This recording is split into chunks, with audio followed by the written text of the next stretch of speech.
L'année 2021, on n'a pas pu le faire. 2022, on n'a pas pu le faire. Ça y est, en 2023, on a enfin réussi à pouvoir organiser, comme dans beaucoup de villes aux alentours, une cérémonie des vœux digne de ce nom. Alors je vous rassure tout de suite, c'est une garde républicaine, c'est pas une garde impériale, je préfère vous le dire. Et puis, je me méfie un petit peu, puisque vous savez, dans Star Wars, les histoires de père de fils se finissent assez mal. En général, le fils tue le père, Ben Solo, Han Solo, Luke, Anakin, et comme il y a mon fils dedans, je me tiens quand même sur mes gardes, au cas où.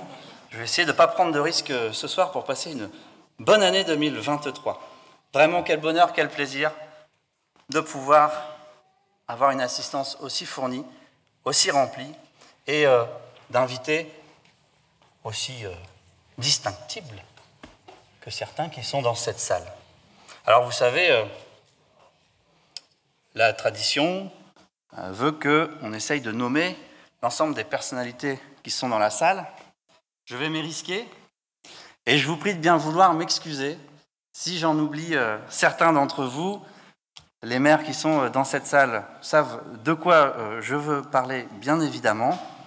Alors attendez, voilà, je reprends mes petits papiers puisqu'il a fallu les déposer. Je remercie vraiment du fond du cœur M. Adrien Quatennens, député de la première circonscription du Nord, de sa présence ce soir. Merci beaucoup. Merci beaucoup. Les habitants l'attendaient avec impatience, ils me l'ont dit. Merci beaucoup à M. Hugo Bernalicis, voisin, député de la seconde circonscription du Nord, et notamment de Ronchin, présent ce soir. Merci à David Guiraud, député de Roubaix-Wattrelos, pour sa présence aussi, en ami. Merci beaucoup. Et enfin, pour en terminer avec les parlementaires, merci beaucoup à Martine Filleul, sénatrice du Nord, de sa présence ce soir. Merci Martine. Elle était présente en 2020 lors de notre meeting de fin de campagne. C'est une habituée de Fâche Tuménil. Merci beaucoup. Un certain nombre de maires sont aussi présents ce soir. Merci beaucoup à Monsieur le maire de Ronchin, qui a évidemment le plus beau prénom du monde, Patrick Génins. Merci beaucoup. Alors je ne l'ai pas vu, mais il va arriver, il me l'a confirmé, évidemment. Nous attendons l'arrivée de Monsieur le maire de Vandeville, qui lui n'a pas le plus beau prénom, mais le plus beau nom, évidemment, puisqu'il s'appelle Ludovic Proisy. Il va arriver. Vos applaudissements vont le faire arriver, je pense. Merci à Didier Dufour, maire de Leuzen et président du CIPD, pour sa présence. J'en profite aussi pour, dans la foulée, saluer M. Trihuen, président du CIPD. Je ne vous vois pas tous dans la salle, mais je sais qu'il est là, je l'ai vu entrer. Merci beaucoup. Merci à Jean-Marc Ambrosevich, maire de Lesquin, de sa présence, à qui je veux vraiment adresser un message de soutien concernant la lutte contre l'extension de l'aéroport. Il fait partie, évidemment, avec Madame la maire de Fretin, de ces maires qui ont refusé de signer le permis de construire pour l'extension de l'aéroport. Il a tout mon soutien. Merci d'être là.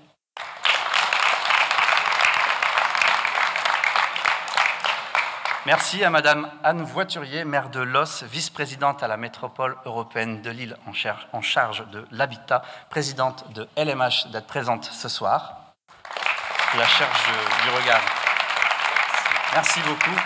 Et alors, on avait déjà discuté avec vous et avec Monsieur Génins, et vous me faisiez part de votre jeunesse en rapport avec Fâche Tuménil, puisque certains y ont habité ou aux abords. Il faut dire que Fâche Tuménil est une vraie centralité, puisque nous partageons cette histoire en commun. Merci beaucoup. Merci à Monsieur Faucompré, adjoint au sport à la ville de Wattignies, pour sa présence.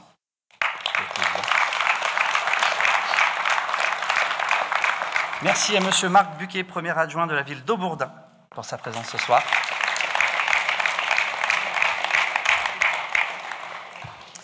J'ai vu passer Monsieur Benoît Thuillier, directeur d'Auchan Fâche Tuménil. Merci beaucoup.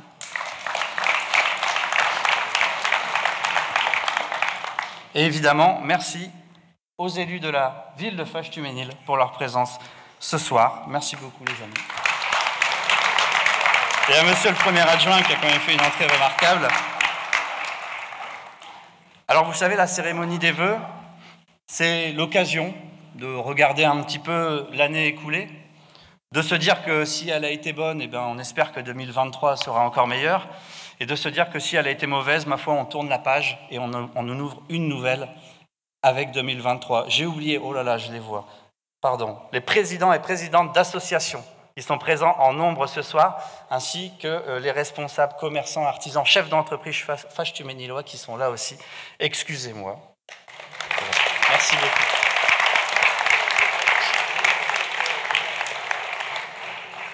En plus, pour certains, ils ont des événements en cours ou ce week-end, et donc vraiment merci de prendre un petit peu de temps pour venir.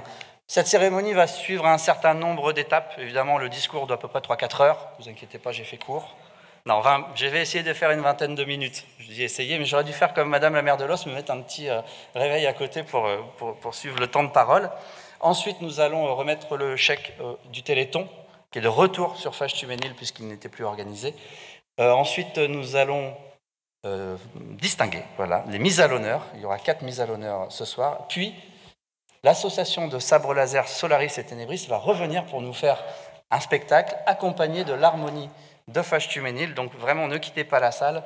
Vous allez en prendre plein les yeux. Moi, je les ai déjà vus faire et franchement, c'est impressionnant. Alors, vous le savez, 2023, une page blanche, une page à écrire. Et même si nous sommes d'un naturel plutôt optimiste, d'un optimisme à toute épreuve, il ne faut pas se le cacher, l'année qui s'annonce risque et s'annonce particulièrement compliquée pour les foyers, les entreprises, mais évidemment compliquée aussi pour les collectivités locales. Nous avons déjà entamé pas mal des promesses de notre programme. Le but pour cette année va vraiment être de stabiliser et de maintenir ce que nous avons fait, et évidemment de continuer à le développer dans la mesure du possible.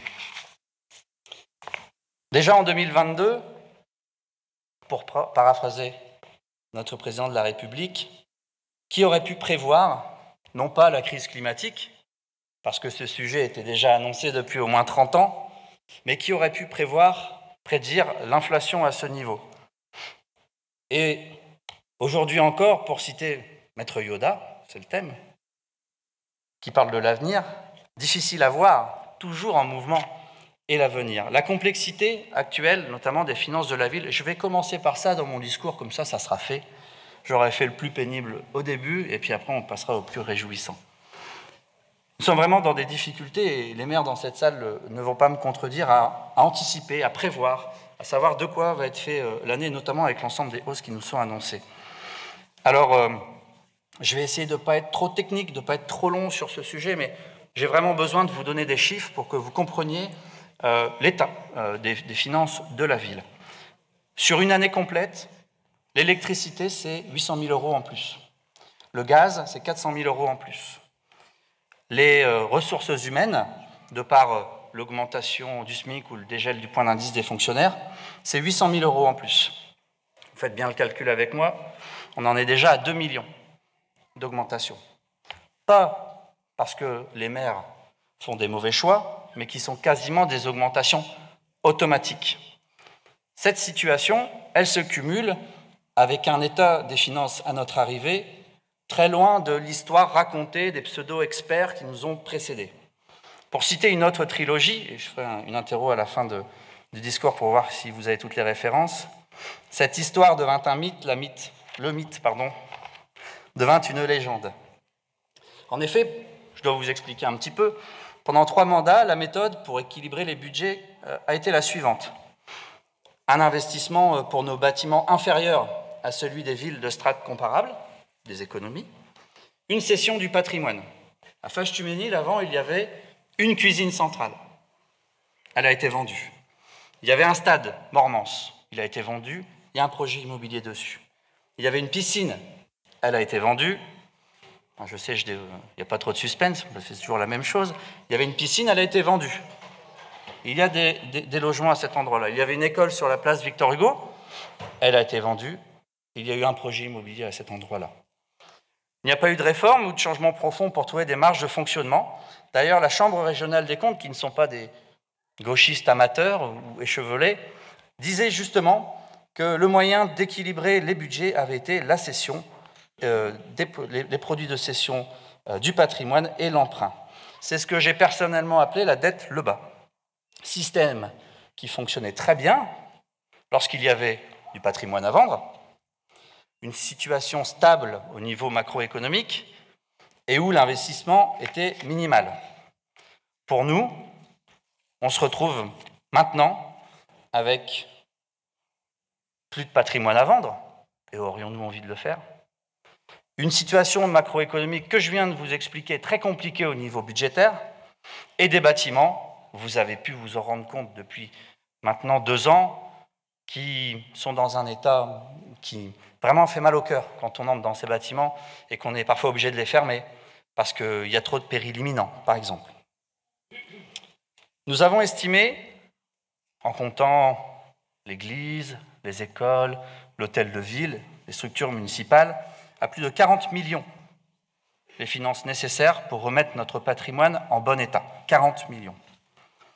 Alors évidemment, en 2023, il faudra faire des choix forts, pas forcément populaires, mais indispensables pour maintenir notre service public. Le service public, c'est le patrimoine de ceux qui n'en ont pas. Et nous sommes attachés, l'équipe majoritaire, à le maintenir et à l'améliorer pour les habitants de la ville. Nous n'aurons pas peur et nous serons, nous, des élus sérieux et responsables. Alors voilà, ça c'était pour la petite partie sur les finances.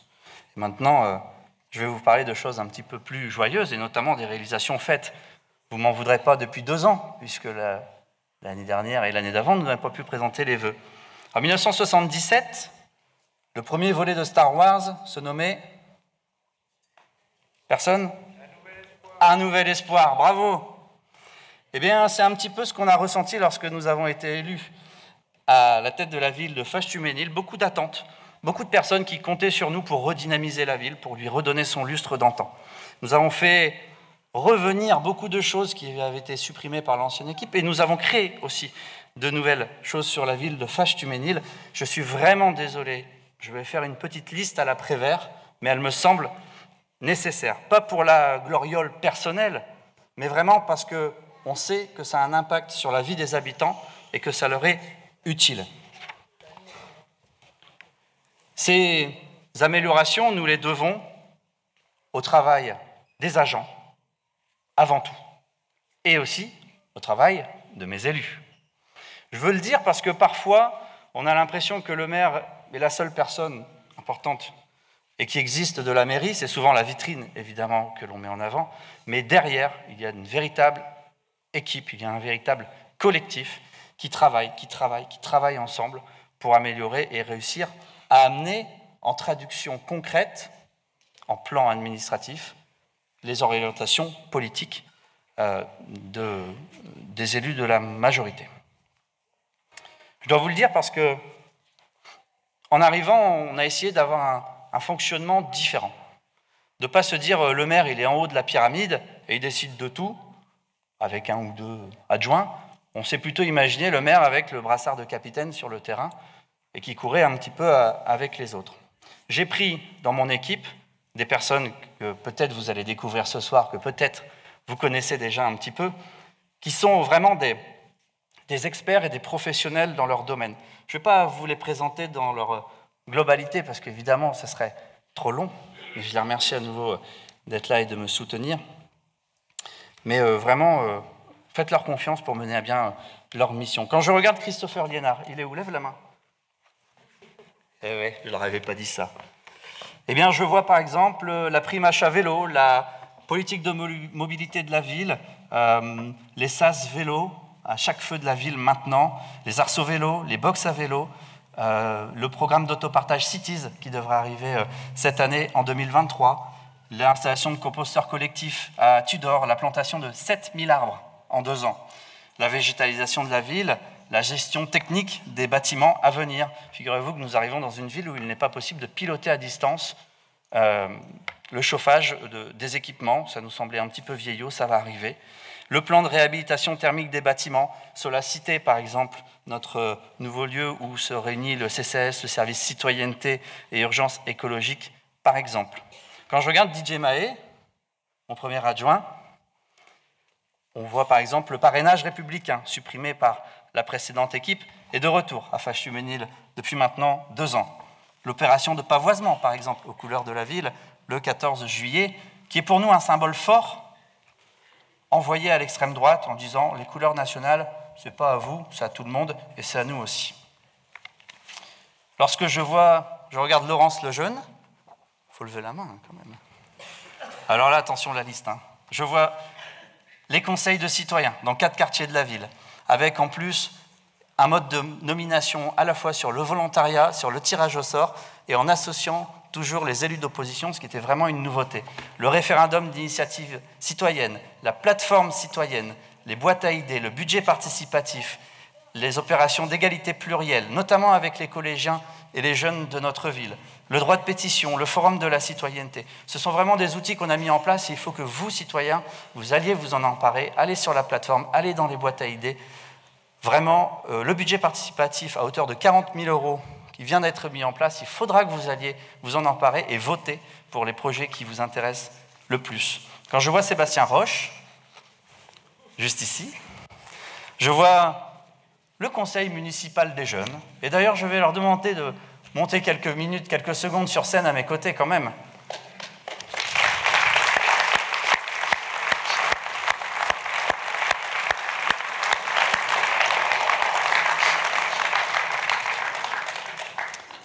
Alors au conseil municipal des jeunes, ils sont une trentaine, un petit peu moins ce soir, mais on est en fin de semaine. Je voulais vraiment vous remercier.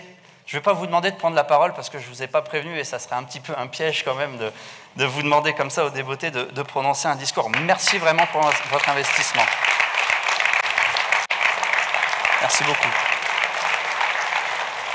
Merci beaucoup pour, par exemple, les installations de boîtes de collecte de serviettes hygiéniques pour la lutte contre la précarité menstruelle et la collecte que vous avez fait aussi à Auchan. Merci Monsieur Thuillier d'avoir accepté cela. Merci beaucoup de donner votre temps pour les autres. Les hôtels à insectes, la course solidaire pour la Journée internationale des droits des femmes qui aura lieu fin mars, quelque chose comme ça, qui est en train de s'organiser au parc de la Croisette. Merci pour tout ce que vous faites. Vous nous challengez, vous nous donnez des idées et vous êtes là pour ça. Continuez. Merci beaucoup. Merci. Vous pouvez y aller.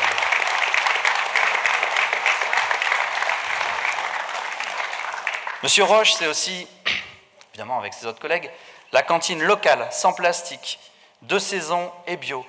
Nous sommes la 2e ou la 3e ville avec la plus grande part de bio du Nord. On attend d'avoir les derniers chiffres. La première, magnifique, je la prends. Nous sommes la première cantine en termes de part du bio dans le Nord. C'est une fierté que nos gamins mangent mieux. Monsieur Roche, c'est aussi la résilience et la résistance face au manque d'anticipation, notamment pour ce qui concerne les effectifs dans les écoles. Je vais le dire comme ça, mais le but de passer les 20 000 habitants, il peut être louable, mais si on ne dimensionne pas les services publics, et notamment les écoles à l'afflux de nouveaux habitants, on se retrouve face à des difficultés comme, par exemple, l'inspection qui nous apprend en avril l'ouverture de 3 classes dans des écoles qui sont évidemment déjà pleines. Il faut savoir jongler et improviser parfois avec ces sujets, et vraiment, merci beaucoup. Les spectacles que vous avez remis aussi en place pour les écoliers en collaboration avec Violaine Marigny, notre adjointe à la culture, qui est là. Quand je vois Violaine Marigny, je repense tout de suite aux livraisons de chansons à domicile, qui a été une innovation en France. On s'est dit, pendant le confinement, on peut se faire livrer des pizzas, pourquoi on ne pourrait pas se faire livrer des chansons? Violaine Marigny en place avec son service et on a vraiment vu des scènes touchantes dont on se souviendra toute notre vie, de solidarité et de partage autour de la culture. C'est aussi les fanfaronnades, l'année dernière, en 2022, qui ont réuni plus de 4000 personnes entre l'événement devant la mairie, les déambulations, et l'événement au parc Jean Jaurès. C'est plus de 4000 personnes qui sont venues pour ces fanfaronnades dans le cadre de l'île 3000 Utopia. Bravo. C'est aussi la médiathèque. Nous sommes l'une des rares médiathèques qui est entièrement gratuite, même pour les extérieurs, et nous nous enorgueillissons. Oh, c'est pas facile, je me suis lancé dans un truc compliqué là. Nous sommes très fiers d'avoir mis en place cette gratuité totale de la médiathèque. C'est un très bel équipement. Voilà, je fais un petit peu de retape pour ceux qui ne seraient pas Fâche-Tuménilois. Vous pouvez aller à la médiathèque de Fâche-Tuménil et vous serez vraiment accueillis avec beaucoup de bienveillance. Et il y a toujours en plus une exposition qui change à peu près tous les mois. avec une nouvelle exposition à voir. Quand je vois Michel Lemaire, qui est ici, je vois la rénovation de structures sportives, comme les vestiaires du club de foot, qui en avait bien besoin, le clubhouse du club de foot aussi, le nouveau revêtement du terrain de basket à la salle Jean Zé2, le tatami du dojo de karaté, qui étaient des structures qui en avaient vraiment besoin, qui commençaient à être dangereuses pour les pratiquants. C'est aussi le soutien au club. En 2021, nous avons dit que nous n'allions pas mégoter et rogner sur les budgets, sur les subventions allouées au club, parce qu'on avait besoin que les caisses soient pleines lorsqu'ils pourraient redémarrer, et c'est aussi une fierté que d'avoir permis cela. Cette année, nous avons changé les méthodes de calcul des subventions aux associations pour qu'elles puissent stabiliser et arrêter de perdre automatiquement des subventions avec l'ancienne formule qui avait été imaginée. Et je sais que certains présidents de clubs doivent en être bien contents et nous sommes très heureux de leur donner les moyens de pouvoir fonctionner efficacement. Quand je vois Élise Destrebec, est-ce qu'elle est là? Ah, elle est au travail. Bah, il faut bien. Hein. Personnel soignant en plus, et ils ont vraiment beaucoup de courage. C'est le mois sans tabac, c'est les collectes organisées avec le conseil municipal des jeunes, ce sont les ateliers santé. Alors maintenant, du coup, j'ose plus parce que je ne sais plus s'ils sont là ou pas. Monsieur Dumortier, Frédéric, n'est pas là, mais c'est le plan local d'urbanisme 3 actuellement. C'est aussi le quartier de la Révolution française, qui était un projet dont nous avons hérité, où tout était signé, où tout était déjà lancé, et où nous avons pu bouger les curseurs pour, par exemple, reculer les bâtiments qui étaient au fond des jardins, les abaisser pour ceux qui étaient en front à rue, amener 40% de logement social, Madame la vice-présidente au logement, je me permets de le dire, alors qu'avant c'était beaucoup moins. Et c'est vraiment un objectif que l'on veut pousser et améliorer sur Faches-Tuménil, cette part du logement social, puisque nous ne rentrons pas dans les clous de la loi SRU et on veut vraiment s'améliorer à ce sujet-là. Des normes énergétique pour les bâtiments à horizon 2025, du passif sur les logements sociaux, un peu plus de parking pour les riverains, plus d'espaces partagés en commun.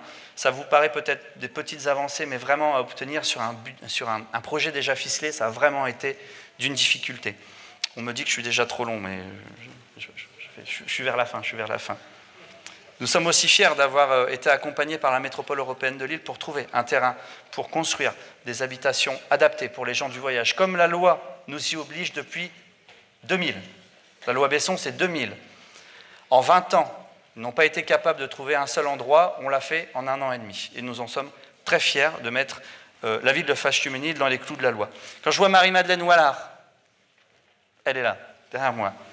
Ce sont les chèques cadeaux pour les personnes âgées, d'un montant de 20 € dépensable chez les commerçants de la ville, un véritable, à la fois pour nous, un véritable enjeu pour ramener du monde chez les commerçants et du soutien de pouvoir d'achat pour nos personnes âgées. C'est le transport médical que nous avons mis en place et qui a un véritable succès. Ce sont les repas dans notre EHPAD. Et les repas dans notre EHPAD que nous avons ouverts même aux extérieurs, ce qui permet un petit peu de casser cette image des EHPAD que parfois nous pouvons avoir et qui est complètement fausse. Quand je vois Fabien Pozia de Lorrainier, ce sont des logements d'urgence qui n'existaient pas sur la ville de Faches-Tuménil. 18 000 habitants, pas de logement d'urgence. Maintenant, nous en avons 2. Ce sont l'augmentation des chèques alimentaires, le mois des fiertés, des installations pour les personnes porteuses de handicap, des boîtiers Bluetooth qui indiquent aux personnes malvoyantes quand elles arrivent dans un bâtiment où se trouvent les portes, les escaliers, les horaires d'ouverture. Ce sont des boucles magnétiques pour les personnes malentendantes.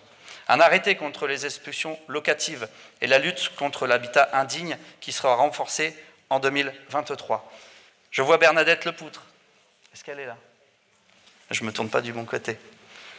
De nombreuses animations, évidemment, toujours avec les associations. Le 14 juillet, les féeries de Noël, qui sont vraiment un carton. Le Téléthon qui a été remis en place, on en reparlera un petit peu plus après. Quand je vois Olivier Niles, je vois l'augmentation des effectifs de la police municipale, des ASVP, et davantage de moyens pour eux. Je vois des parcours emploi compétences qui font traverser vos enfants devant les écoles, ce qui était quelque chose de beaucoup demandé, et sur lesquels on doit continuer de s'améliorer, mais qui est vraiment mieux. C'est aussi le plan propreté avec la brigade verte qui vient d'être créée avec les effectifs de la police municipale. Je vous communique, car je m'y étais engagé, quelques chiffres concernant la criminalité à Faches-Tuménil, puisque quand nous avons éteint les lumières de minuit à 5 h du matin, nous avons dit que nous ferions un bilan rapide. J'ai donc les premiers chiffres qui sont tombés très rapidement. Pour le second semestre 2022, on a éteint début août, donc on est vraiment dans la période. Comparé au second semestre 2021 et 2020, vol à main armée, 1 en 2020, 1 en 2022. Je ne vais pas toutes vous les faire, parce que sinon ça va être trop long. Vol avec effraction, 96 en 2020, 72 en 2021, 55 en 2022, une baisse de 25%. Les vols d'automobile, 32 en 2020, 26 en 2021, 18 en 2022, c'est donc une baisse de 30% par rapport à 2020. Et c'est à l'avenant. Je n'ai pas une seule catégorie qui soit négative, c'est soit à l'équilibre, soit pareil. Les dégradations, 44 en 2020, 37 en 2021, 25 en 2022. Je vous, évidemment, communiquerai l'ensemble des chiffres, mais à ceux qui nous prédisaient un Chicago ou à je ne sais pas quelle ville, à Fâche-Tuménil, on voit bien que, pour l'instant en tout cas, et nous en sommes très heureux, ça ne veut pas dire que tout est parfait, mais il n'y a pas eu d'effet quant à l'extinction de la lumière la nuit. Vous ne m'en voudrez pas, chers amis, de ne pas vous citer tous. Je le ferai l'année prochaine, je citerai ceux qui n'ont pas été cités cette année. Et puis, un dernier mot quand même, vous n'allez pas y couper un petit peu de politique. Parce que quand même, sinon, vous me connaissez. Moi, je suis de ceux qui pensent qu'un élu local n'est jamais déconnecté de la politique nationale. Pourquoi? Parce que les décisions qui sont prises au national ont des impacts sur nos habitants, sur les Fâches-Tuméniloises et les Fâches-Tuménilois. C'est pour ça que, lorsque j'ai un avis à émettre, je me permets de le faire. Je voudrais féliciter de tout cœur les plus de 2 millions de personnes qui ont manifesté leur opposition à la réforme des retraites hier.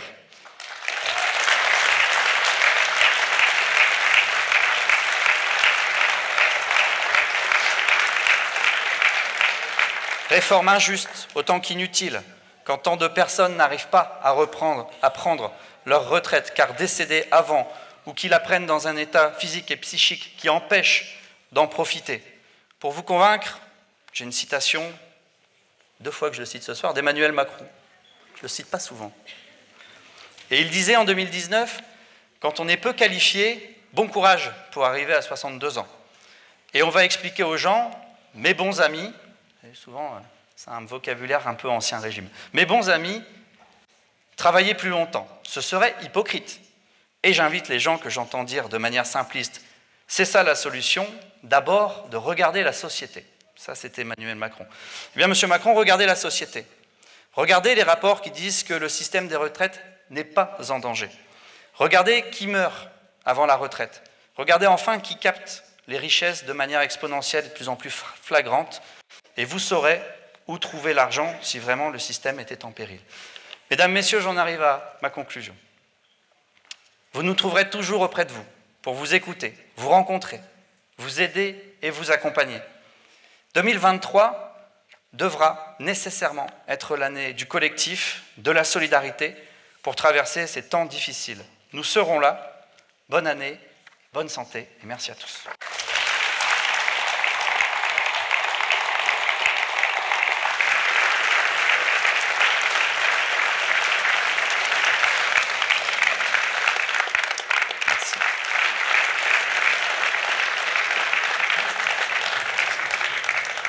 Merci beaucoup à toutes et à tous. Nous allons maintenant passer à la remise du chèque du Téléthon. J'appelle sur scène M. Sébastien Vambre, qui était le responsable de l'opération Téléthon 2022, ainsi que l'AFM Téléthon, qui doit être dans la salle normalement.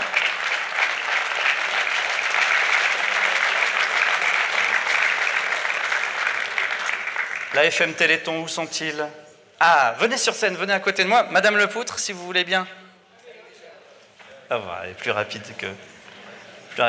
Alors, pour la petite anecdote, le temps que les gens arrivent sur scène, en 2021, aux alentours de juin 2021, M. Vambre, qui est le président de l'association Turner et vous, une association fâche-tuméniloise, m'avait dit « ça serait bien de refaire le Téléthon en 2022 ». Comme on était en juin 2021, je lui ai dit « pourquoi 2022 ? Pourquoi pas cette année ?» Et donc, on avait, dès l'année dernière, relancé à votre initiative et avec notre soutien l'opération Téléthon, et on l'a amplifié cette année. Je vous laisse la parole pour annoncer le chiffre. À tout seigneur, tout honneur, et je vous remercie vraiment. Merci.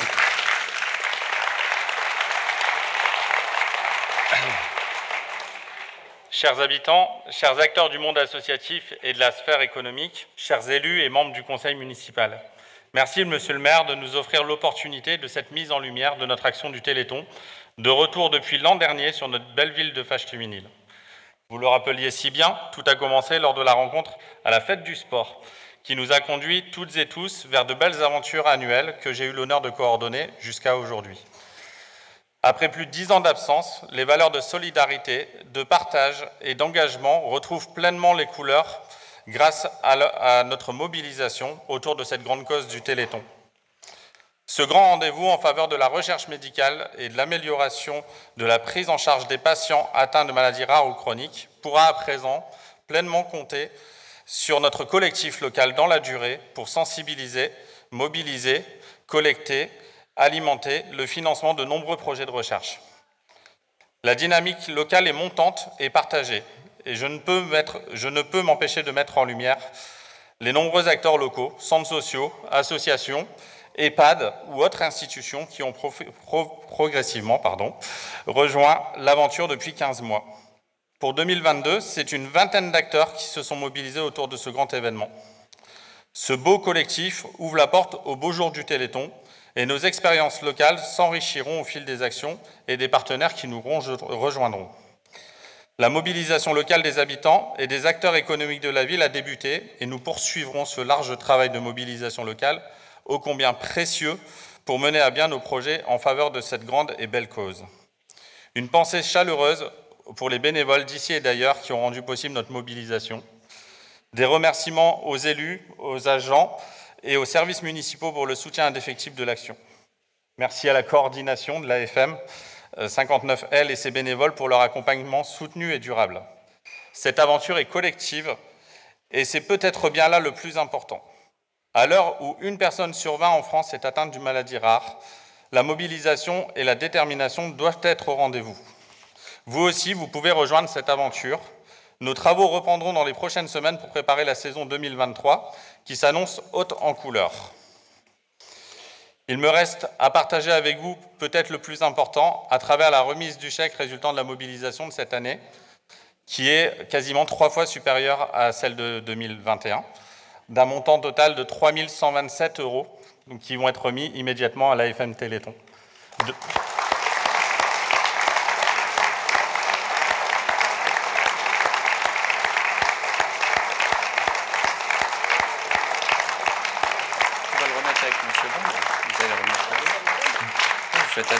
Demain débute la mobilisation de notre prochain rendez-vous. Nous serons au rendez-vous et nous espérons que vous aussi. Bravo.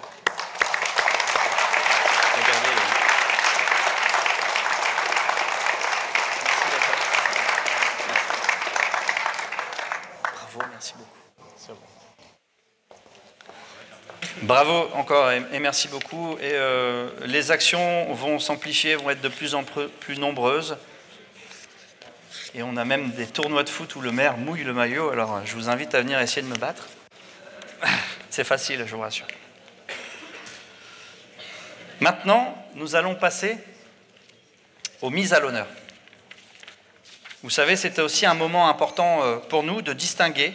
Alors évidemment, si on écoutait notre cœur, on aurait des dizaines et des dizaines de personnes à distinguer pour l'année écoulée. Et là, en plus, on avait 2 années écoulées. Je voudrais appeler sur scène une agente de la ville, Madame Delphine Dutilleul.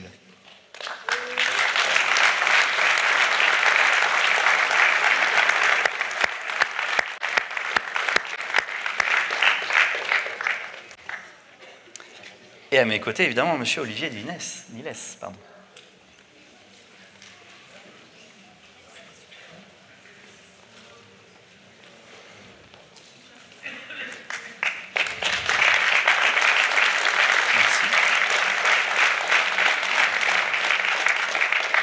Madame Dutilleul a porté assistance en 2021 à un jeune homme grièvement blessé lors d'un accident de la route, alors qu'elle n'était pas en service, a pratiqué les gestes de premier secours qui ont permis de mettre en sécurité et de stabiliser la victime en attendant l'arrivée des pompiers. C'est donc un geste héroïque que nous voulions absolument saluer. Madame Dutilleul travaille comme ASVP de la ville de Fâche-Tuménil, agent de surveillance de la voie publique, qui est aussi l'occasion de saluer le travail de ce service avec la police municipale sous les ordres de M. Jérôme Delobel, le nouveau chef de la police municipale de la ville. Merci beaucoup. Merci. C'est toi,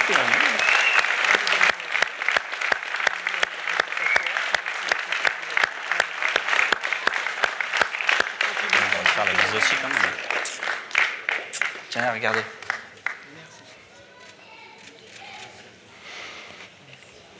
J'appelle maintenant sur scène Belsem Bouyaya et Laurent Daudrouy à mes côtés.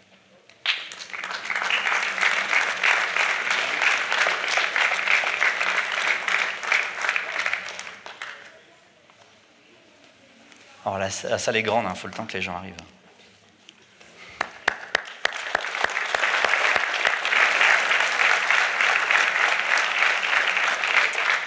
Belsem, on a déjà eu l'occasion de discuter au Fâche-Tuménil Karaté. Adhérente au Fâche-Tuménil Association Karaté depuis l'âge de 6 ans, a remporté en 2022 la Coupe de France en catégorie Benjamine, moins de 50 kg. Une championne de France est à nos côtés. Elle s'est également illustrée depuis 2 saisons dans toutes les compétitions départementales et régionales. Elle fait briller le nom de la ville. Je la félicite et la remercie beaucoup.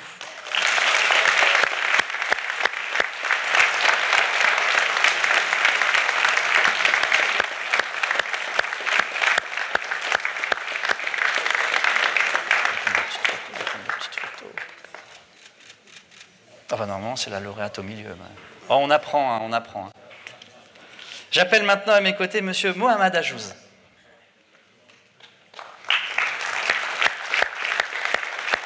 Et Michel Lemaire.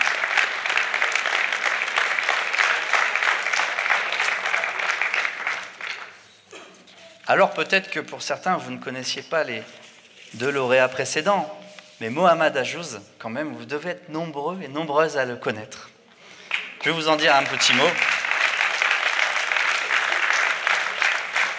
Mohamed est le président du club des arts chinois, dont les cours ont lieu à Fâche-Tuménil et à Lille. Les cours dispensés sont du Qigong, du Tai Chi Chuan, de la boxe Sanda, du Kung Fu. Et sur l'île 2, il est professeur de karaté Shitokai. Alors, je ne vais vraiment pas trop le vanner ou dire de bêtises sur lui. Il est président de l'OMS de Fâche-Tuménil depuis 2006. C'est à ce jour 14 ans de mandat pour le sport à Fâche-Tuménil. L'OMS anime les cours pour les seniors en liaison avec l'Office municipal des personnes âgées, gym douce, marche nordique, tai chi. Il est le vice-président de l'OMS de Lille. Il est président du comité départemental des OMS, offices municipaux, n'est-ce pas, du Nord. Il est vice-président de l'Observatoire national des métiers du Nord. Il siège également dans les fédérations de karaté et disciplines associées pour la délivrance des diplômes.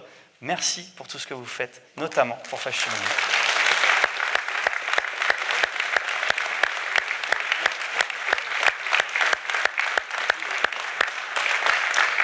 Merci.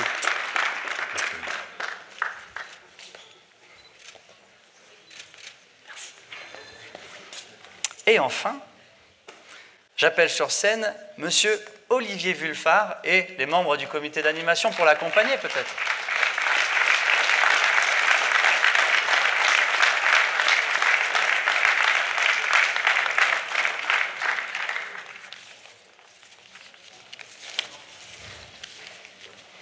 Alors en général, les gens du comité d'animation, on les repère puisqu'ils ont des chemises roses. Merci beaucoup d'être là ce soir. C'est Laurence Lejeune qui va remettre la médaille. Alors je dois vous le dire, c'est un plaisir pour moi de remercier le comité d'animation. J'essaye autant que faire se peut à chaque début de conseil municipal de rappeler l'ensemble des animations qui ont été effectuées depuis le précédent conseil municipal, mais à chaque fois, c'est beaucoup trop long, je prends beaucoup trop de temps. Je ne vais pas vous citer l'ensemble des choses qui sont organisées par le comité d'animation. Il y a eu le marché nocturne, par exemple, qui était une première. Il y a la fête de la musique. Il y a le défilé, par exemple, avec la charrette du Père Noël. Il y a les allumoirs.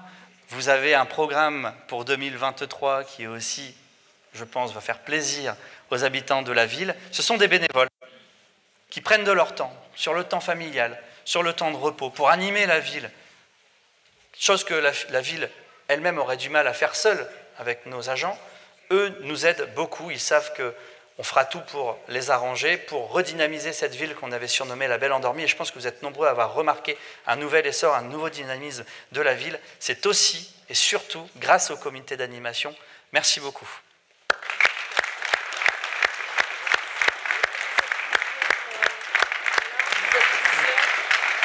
Je me doutais que tu voulais dire un petit mot.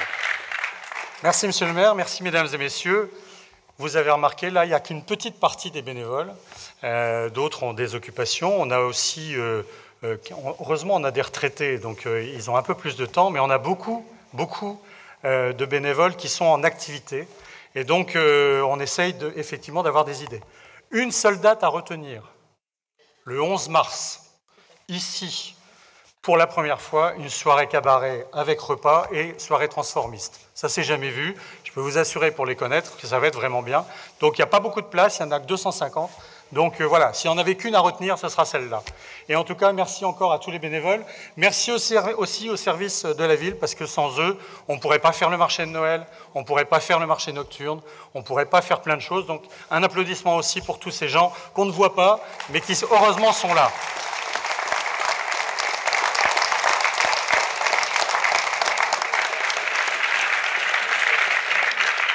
Merci beaucoup, Monsieur le Président. Le marché aux puces, alors on en a oublié plein en fait, hein, des événements, on n'a pas le temps de tous les citer. Et... Oh, on a oublié la photo. La photo, Marlène. Ouais. Faut tous rentrer dans le cadre. Ça va être difficile. Moi, j'ai rentré le Voilà. Merci beaucoup. Alors, écoutez, normalement, si je ne me trompe pas, nous arrivons à la fin de cette cérémonie. Par contre, je vais vous donner une petite consigne, s'il vous plaît. Et alors, je remercie évidemment, avant la fin de cette cérémonie, l'ensemble des services qui ont travaillé pour rendre cette cérémonie possible, agréable, populaire et joyeuse. Le service événementiel, évidemment, avec Anita et Peggy, le service de la communication, la police municipale qui était là sous la pluie, vous les avez vus à votre arrivée, et j'ai peur d'en oublier, donc je vais m'arrêter là. Merci au service de la ville, vraiment, pour le travail effectué. Le sabre laser va revenir tout de suite. Donc, s'il vous plaît, essayez de leur laisser cette bande libre devant, puisque vous avez vu, ils ont des sabres d'une certaine taille, et je ne voudrais vraiment pas que vous repartiez de cette soirée avec un œil au beurre noir après avoir pris un coup de sabre. Vraiment, vous allez voir, ça va vraiment être très très beau. Normalement, l'harmonie va s'installer pour les accompagner. On va avoir vraiment un spectacle presque son et lumière, j'ai envie de dire. Vraiment, merci à vous encore une fois, et très bonne soirée.